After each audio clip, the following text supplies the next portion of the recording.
etong 35mm ba or etong 85mm. So, i-comment nyo dyan sa baba kung ano yung gusto nyong ipag-giveaway ko dito sa dalawang to. Hi everyone! Kamusta kayo? And welcome back again sa aking YouTube channel. For today's video, samahan nyo ako mag-unbox ng bagong lens. And isi-share ko sa inyo kung ano yung camera na ginagamit ko sa pang-shoot, pang-vlog. At doon pa lang po sa mga bago pa lang sa aking YouTube channel. Hello! Welcome kayo sa aking YouTube channel. And yes, unboxing tayo ng bagong-bagong camera lenses.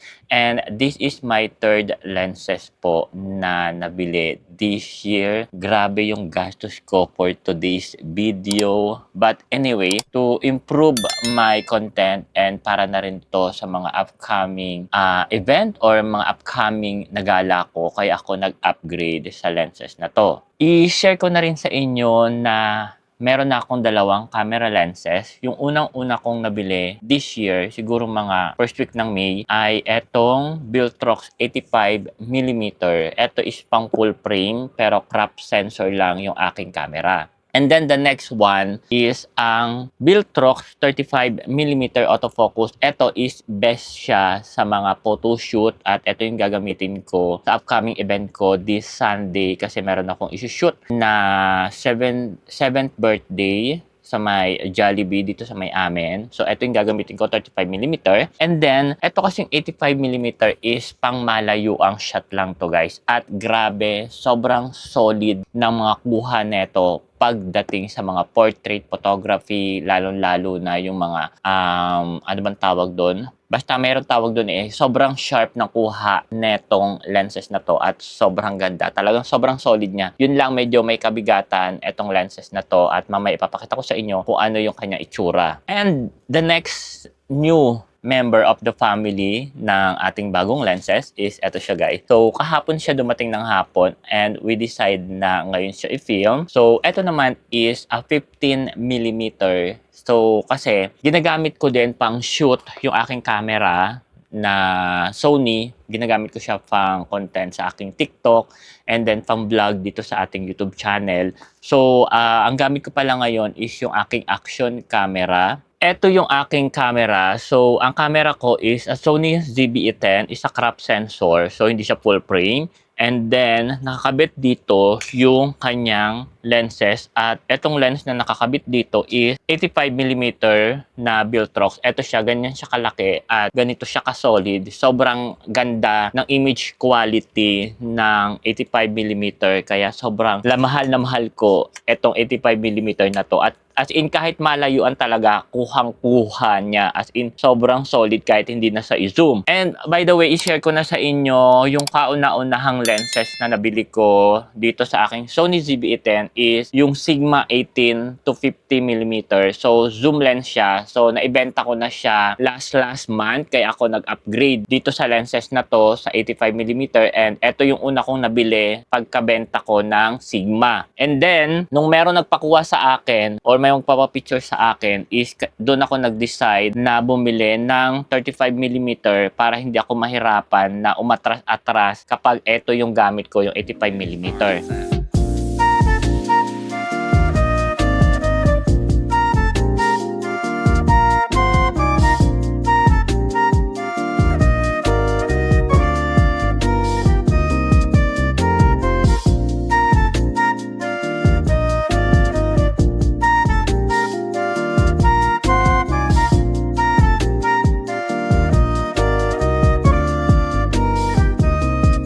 Ito na yung kanyang actual na itsura, ang 15mm na lens. So, ang ganda ng niya, ng kanyang itsura guys, and sobrang solid niya. So, para maipakita ko sa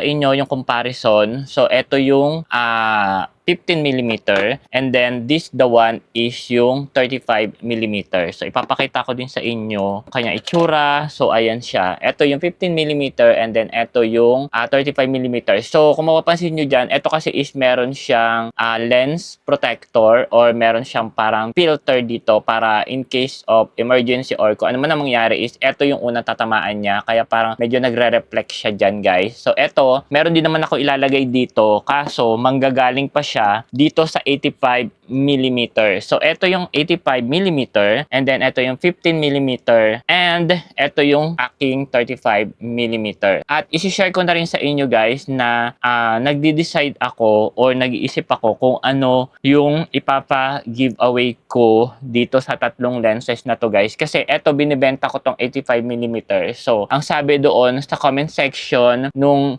pinost ko to sa Blue Apps or sa Facebook, ang sabi sa akin doon ng mga photography is solid daw to. Wag ko na daw to ibenta guys. I-keep ko lang daw to, at if ever man na mag-upgrade ako sa full frame camera body is magagamit ko rin siya. So, pinag-isipan ko kung alin, etong 35mm ba or etong 85mm. So, i-comment nyo dyan sa baba kung ano yung gusto nyong ipag-giveaway ko dito sa dalawang to. A 35mm or a 85mm na Viltrox lenses. So, ayan. Tatanggalin ko yung 85mm na lenses at ikakabit ko yung ating 15mm. Kasi ang gamit ko, like I said kanina, is action camera, yung ating DJI Action 5 Pro. At ngayon, kaya nga ako bumili ng 15mm para magamit ko to for vlogging, lalong-lalo na sa pagre-review ko ng mga skincare product. Kaya ako bumili nito. So, isalpak ko lang. Ipakita ko na rin pala sa inyo kung paano ko sinasalpak etong ating lenses. So, tanggalin ko lang siya. Ito, tatanggalin ko lang. Ganito lang naman siya. Madali lang siyang tanggalin. So, ayan siya, yung ating camera. Takip ko lang siya here. And then, ikabit ko lang to. Mukhang maayos pa naman at malinis. So, eto na yung ating 15mm.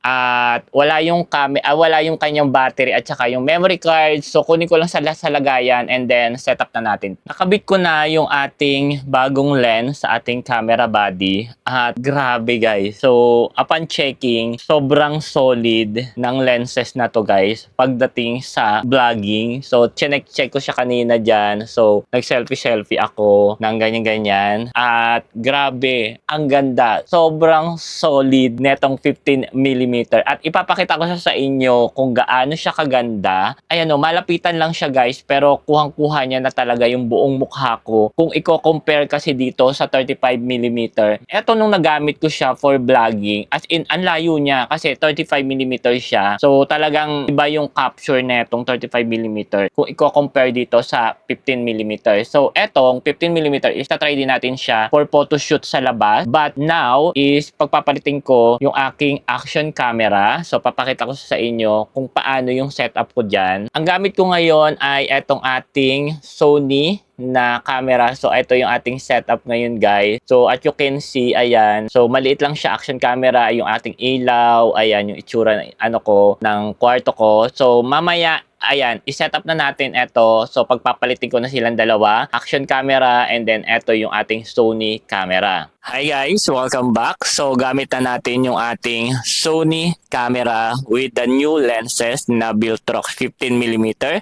At ayan yung image quality or quality video pagdating sa mga ganitong camera talaga. So, iba yung kanyang quality kung i-compare sa action camera. So, kung kanina sa start ng ating video, gamit ko yung ating action camera. So, ngayon, gamit ko na yung aking Sony at yung ating bagong lenses. At ipapakita ko sa inyo kung paano or kung gaano kabilis yung kanyang autofocus. So, ito yung ating 35mm. So, pakita ko siya sa inyo yung kanyang autofocus. So, ayan. Kung mapapansin ninyo, nakapokus na siya dito sa lenses. Then, yung ating mukha at lenses, yung mukha, lenses. Ganon kabilis at ganon ka-solid yung kanyang autofocus. Maganda rin naman etong dalawang lenses na to, yung ating 85mm, lalo-lalo itong 35mm.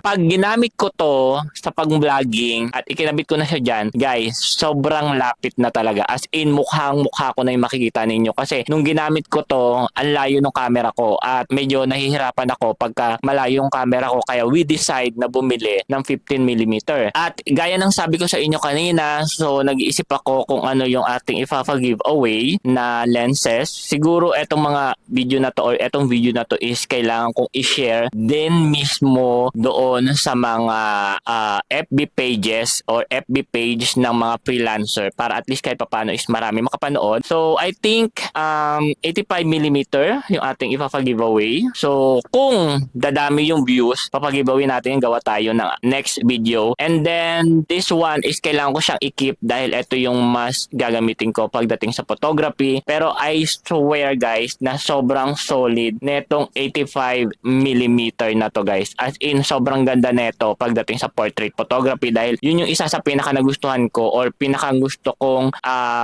shoot ang portrait photography bago ang street photography. So yeah, later on ay itatry natin naman sa labas etong ating 85 etong ating 15mm mamaya. So grabe talaga, sobrang solid neto. Ayan, papakita ko sa inyo ang bilis ng kanyang autofocus guys.